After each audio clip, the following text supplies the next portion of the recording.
అధికారంలో ఉండి ఎవరికి ఉపయోగపడ్డారు? రైతుకు ఉపయోగపడ్డావా? మా ముస్లిం సోదరులకు ఉపయోగపడ్డావా? లేదా గిరిజనులకు ఉపయోగపడ్డావా? ఎస్సీలకు ఉపయోగపడ్డావా? చెప్తివి కదా పెద్ద పెద్ద మాటలు. కేసీఆర్ గారు 10,000 ఇస్తే నేను 15,000 ఇస్తా అంటివి. కేసీఆర్ 10 లక్షలు ఇస్తే నేను 12 లక్షలు ఇస్తా దళిత బంధు గిరిజన బంధు అంటివి. 12 పైసలు ఇచ్చినవా ఎవరికన్నా? ఎక్కడన్నా ఒకరికి ముట్టిందా? మైనారిటీ బంధు ఇస్తా అంటివి. మైనారిటీలకు 4,000 కోట్ల బడ్జెట్ పెడతా అంటివి. వాళ్ళకు కూడా ఇవాళ మోసం చేస్తేవి. అందుకే నేను అంటున్నా, ఆలోచించి ఓటేయండి 11 తారీఖు నాడు. మన కాడ పైసలు లేకపోవచ్చు, పోచారం లెక్క.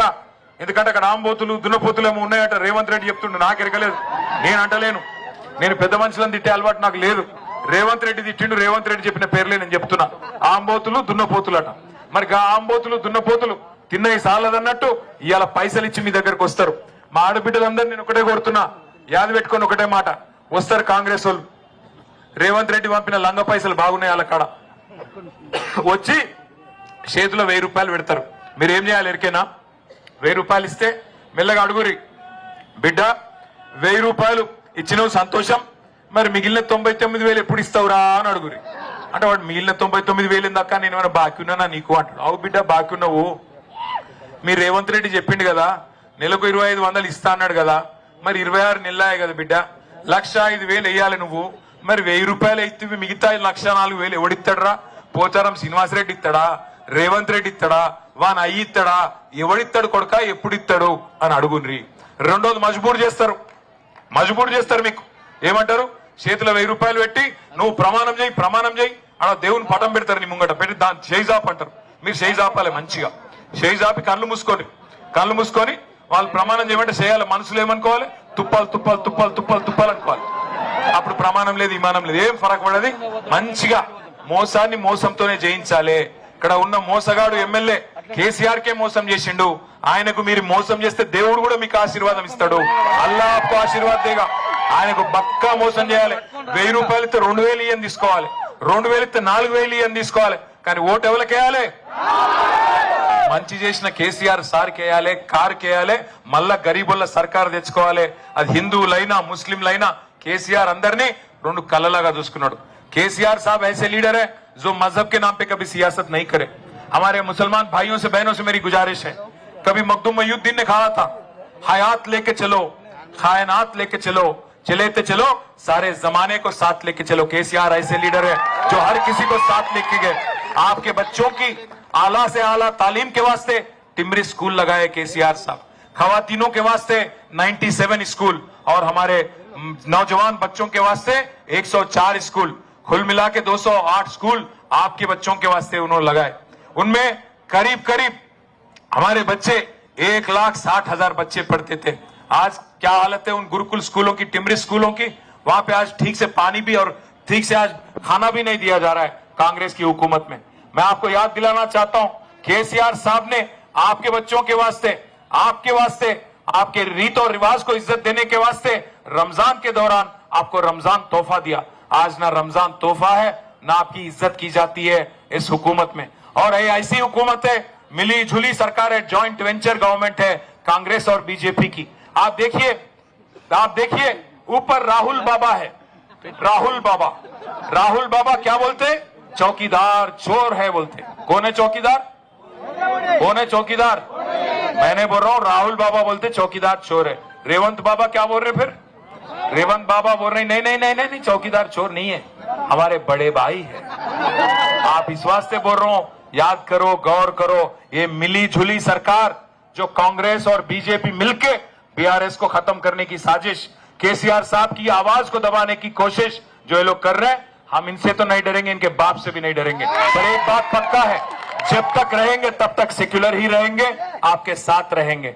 इसलिए मैं कहता हूं भाइयों बहनों, ये जुल्म की जो सरकार है, ये लोग जो वादे पे वादे करके 420 वादे करके हर अवाम में हर तबके के साथ जो धोखा देने वाली सरकार है, इनको सबक सिखाने का जबरदस्त मौका आज आपको मिला.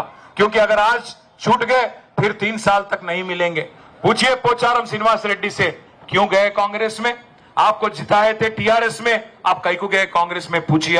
आपको वोट दिए थे, तब एक जमाने में उन्होंने साइकिल पे थे, बूढ़े हो गए, गाड़ी में आके बैठ गए, कार में आके बैठ गए, फिर अभी क्या हुआ नहीं मालूम, जाके हाथ में फंस गए।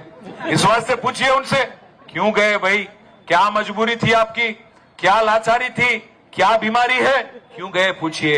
गद्दारों को, मौका फरस लीडरों को अच्छे से अच्छे सबक सिखाने का जबरदस्त मौका आपको 11 तारीख अल्लाह ने दिया। अच्छे से अच्छे तादाद से कार के निशान पे वोट देके जबरदस्त हमारे बांसवाड़ा काउंसिल में हमारे उम्मीदवारों को, हमारे कैंडिडेटों को जिता लीजिए। ये నాకు వచ్చేటప్పుడు ఆఖరికి నాకు ఇంకొక విషయం కూడా అక్కడ పక్కన కాందార్లో ఒక పెద్ద మనిషి చెప్పిండు. ఏమని చెప్పిండంటే, మీరు కారు గుర్తు దిక్కు కాకుండా 11 తారీఖు నాడు ఇంకే గుర్తు చూసినా కళ్ళు పోతాయట, మళ్ళా నన్ను అడగకుర్రి, మళ్ళా నన్ను అనొద్దు, అన్నా నువ్వు వచ్చినావు చెప్పిపోలే మళ్ళా అనకుర్రి, కళ్ళు పోతాయి. అందుకే చేయి గుర్తు చేయి ఇచ్చే పార్టీ, పువ్వు గుర్తు చెవుల పువ్వు పెట్టే పార్టీ, కారు మంచిగా మిమ్మల్ని కూర్చోబెట్టుకుని రైమని గరీబులను తీసుకుపోయే పార్టీ. ఏ గుర్తు కేయాలి ఓటు? ఒక్కసారి కారు గుర్తు కొట్టేసిన వాళ్ళని పిడికిల్లా ఓటరు, పిడికిలి పిడికిలి పిడికిలి పిడికిలి 2 పిడికిళ్ళు. అరే क्या रे तुम लोग नहीं वोट देते, 2 పిడికిల్లా ఓటరు, दोनों ముట్టి उठाओ, दोनों ముట్టి. అరే అక్కడ ఉన్న వాళ్ళు మామూలు కాదు, ఆ షాప్ లో స్టార్ जनरल स्टोर 2 పిడికిళ్ళు. पीछे हमारे जितने बहने बुरखा वाली हमारे खवातीन वहां पे पीछे, अरे अन्ना इकड़ा टोपी भाई साहब मैं देख रहा हूं आपको भी, కారు గుర్తుకే లగాయించి చెప్పారా పోచారం కింద వాళ్ళ కేసీఆర్ గారి నాయకత్వం, జై తెలంగాణ, కారు గుర్తుకే. నేను పోయిరా ఉన్నాయిగా మంచిగా చూసుకొని ఉన్నారు 11 తారీఖు. ఆయన కండువా లేకుండా ప్రచారం చేస్తున్నట్టు సపడే పోయి కండువా వేసిరాండి. స్పీకర్ గారికి చెప్పుకున్నాడు, స్పీకర్ గారికి చెప్తుండు పోచారం గారు, ఇప్పుడు ఆగురాబాయి నీకు దండం పెడతా, అరే ఆగురాబాయి. ఇప్పుడు స్పీకర్ సాబ్ దగ్గర చెప్పుకున్నాడు ఈయన పోయి పోచారం, మేము పోయి పిటిషన్ ఇచ్చినాం, ఈయన కాంగ్రెస్ లో వచ్చిండు, బీఆర్ఎస్ లో గెలిచిండు, బాన్స్వాడలు బీఆర్ఎస్ లో గెలిపించారు కారు గుర్తు మీద, పోయి కాంగ్రెస్ లో వచ్చిండు అంటే స్పీకర్ గారి దగ్గర ఏం చెప్పుకుంటూ తెలుసా పోచారం, నేను ఇంకా బీఆర్ఎస్ లోనే ఉన్నా అని చెప్పుకున్నాడు. మరి ఇంకా బీఆర్ఎస్ లోనే ఉంటే ఇలా నా పక్కకుండా లేదా, యాడున్నాడు మరి, కండువ లేకుండా ప్రచారం చేసుకుంటున్నట. అయితే స్పీకర్ ముంగట మేము అడిగినావు, మరి నువ్వు మా పార్టీ ఆఫీస్కి వస్తలేవు, పార్టీ పనులకు వస్తలేవు, ఇంకోటి అసెంబ్లీలో కూర్చున్నాడు కూడా కాంగ్రెస్ వాళ్ళ దిక్కు కూర్చుంటున్నావు, ఎందుకు కూర్చుంటున్నావు అంటే ఏం చెప్పింది తెలుసా పెద్ద మనిషి, కూర్చోవసుకుంటాను కాల్కగా అయితే దగ్గర పోతున్నా.